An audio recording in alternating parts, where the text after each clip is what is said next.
নমস্কার বন্ধুরা, মালতী কিচেনে তোমাদের সবাইকে স্বাগত। আজ নিয়ে এসেছি বোয়াল মাছ। বোয়াল মাছের ঝোল বানাবো একবারে লাল লাল করে, মাংসের মতন। সকল বন্ধুদের কাছে আমার অনুরোধ রইল সম্পূর্ণ ভিডিওটা দেখার জন্য। এখানে বোয়াল মাছ নিয়েছি আমি 1.5 কিলো। মাছটার ওজন ছিল 8 থেকে 9 কিলো। তো আমি 1.5 কিলোই পেয়েছি, অবশিষ্ট এইটুকুই ছিল। তো আমি নিয়েছি, আর বেশ বড় বড় পিস করে নিয়েছি মাছটাকে। আর একটু আলু দেবো, আলু না দিলে ভালো লাগে না। এখানে 2টো আলু নিয়েছি, রসুন নিয়েছি, আদা জিরে নিয়েছি, লঙ্কা নিয়েছি, কুচনো পেঁয়াজ, একটা টমেটো।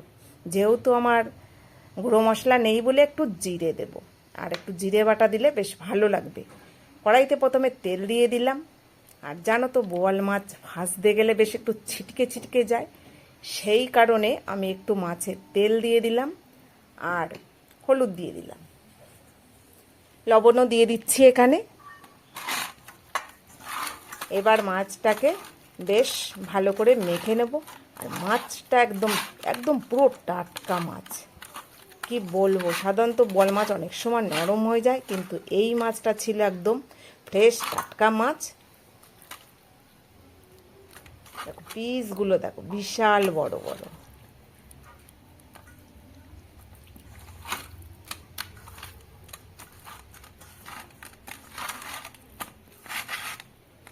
বেশ সুন্দর করে বেশ নুন হলুদ তেল একসঙ্গে মেখে নিয়েছি মাছটাকে। আর এদিকে দেখো, আমি বোয়াল মাছ করছি, আমার খেতে হবে ভেন্ডি সিদ্ধ ভাত। কেন বলো তো, আজ আমার নিরামিষ। আর আমার বরের ছুটি, এবার ওর ছুটির দিনে তো ওর ইচ্ছা করে আজকে একটু ভালো মন্দ খাওয়ার। ওর বারবার না করেছে, ছেড়ে দাও, করতে হবে না। কিন্তু না, আমার সেটা ভালো লাগবে না যে আমি খাবো সেদ্ধ ভাত। হ্যাঁ হ্যাঁ, তা আমার সঙ্গে সঙ্গে ওরাও খাবে। সেই জন্য দেখো মাছগুলো আমি উল্টে দিচ্ছি।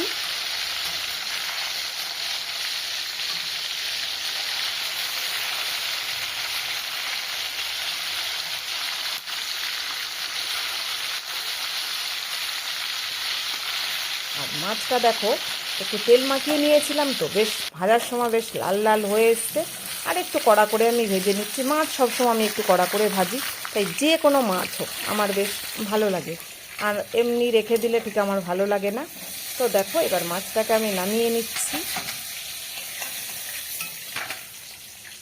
মাছটা একটা ছিটকে পড়ে গেল আবার।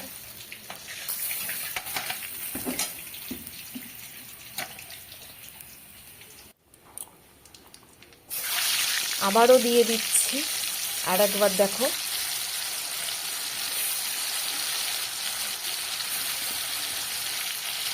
এইরকম বোয়াল মাছদের যদি চিলি ফিশ করা যেত না, মানে খুব ভালো হতো। মানে ফ্রেশ মাছ, মাছে কাঁটা নেই, খুব কাঁটা কম হয় এই মাছটা, কিন্তু খেতে দুর্দান্ত লাগে। দেখো বেশ কড়া করে লাস্টের দিকে খুব কড়া হয়ে গেছে, কারণ কাচতে গেছি, মাছ ভাজা বসিয়ে দিয়ে তো কাচতে গেছিলাম। যাই হোক, মাছ হয়ে গেছে, নিয়েছি। এবার বড় বড় করে আলু কেটেছি, ঠিক মাংসের মতন করে আলু কেটে নিয়েছি। আলুটাকে একটু ভেজে নেবো তেলের ওপরে।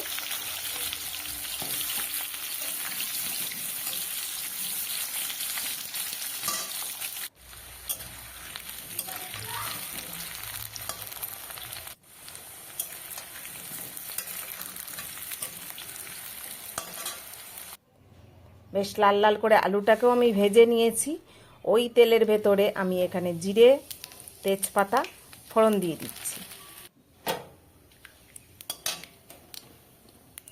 এবার যে কুচনো পেঁয়াজগুলো ছিল তেলের ওপরে দিয়ে দিলাম।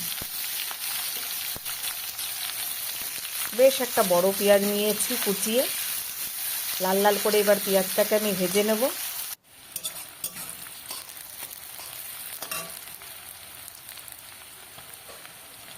একটু নুন দিয়ে দেবো, নুন দিয়ে দিলে কি বলো তো, পেঁয়াজটা নরম হয়ে যাবে। তারপরে এখানে আমি হলুদ দিয়ে দেব।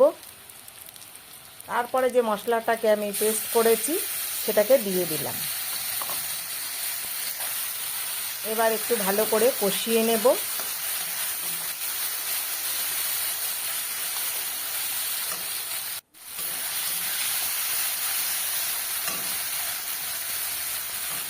এবার একটা বড় টমেটো ছিল, সেটাকে দিয়ে দিলাম।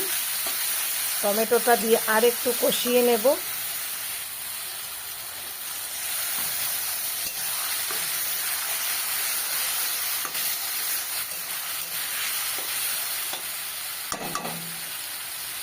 বেশ সুন্দর করে কষিয়ে নিচ্ছি আমি এখানে।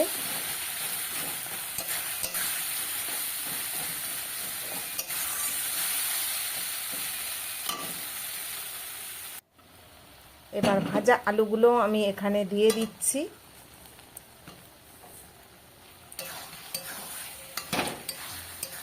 ভাজা আলুগুলো দিয়ে আর একটু বেশ কষিয়ে নেব। একদম দেখো কালারটা দেখো, শুধু একবারে মাংসের মতন মনে হচ্ছে। এখন চিকেন দিয়ে দিলে ব্যাস হয়ে গেল। তো একটু লঙ্কার গুঁড়ো দিয়ে দিলাম এখানে আমি। লঙ্কার গুঁড়োটা দিয়ে দিলে আর একটু বেশ লাল লাল হবে, ঝাল ঝাল হবে, বেশ ভালো লাগবে।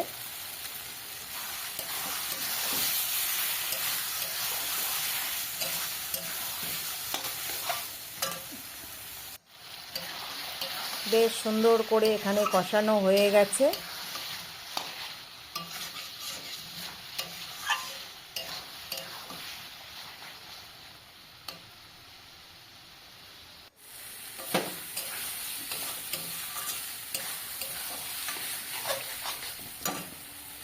ব্যাস আলুগুলো মোটামুটি এখানে সেদ্ধ হয়ে গেছে। এবার আমি অল্প করে জল দিয়ে দিলাম, শুধু মাছটা ডোয়ানো হবে। ঠিক এই অবস্থাতে আমি জলটা দেব।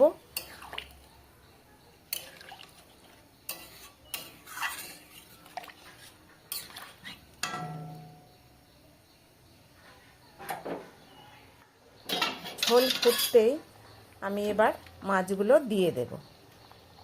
এক এক করে এবার মাছের পিসগুলো বেশ দিয়ে দিচ্ছি।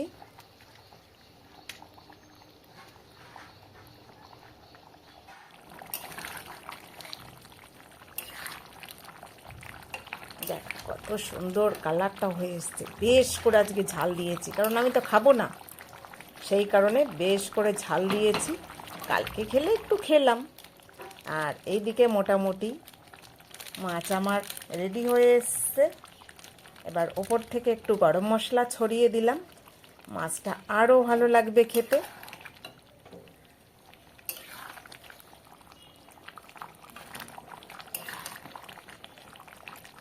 তো বন্ধুরা, এবার আমি মাছটাকে নামিয়ে নেব। মোটামুটি রাঁধতে রাঁধতে শ্বশুরমশাইকে একবার দিতে গেছি, আর একটা আমার ছেলের বন্ধু এসেছিলো, তাকে খেতে দিতে গেছি। সব দেখো আগে কতটা দেখাচ্ছিল, এখন কতটা কমে গেছে। তো আমি নামিয়ে নিলাম। এবার বড়মশাই খাবে, তেনার জন্য নামিয়ে নিয়েছি। তো দেখো বোয়াল মাছের ঝোলটা কেমন হয়েছে, বেশ লোভনীয়। যদিও আজকে আমার খেতে নেই। তো বন্ধুরা, ভিডিওটা ভালো লাগলে লাইক কমেন্ট শেয়ার সাবস্ক্রাইব করে দিও।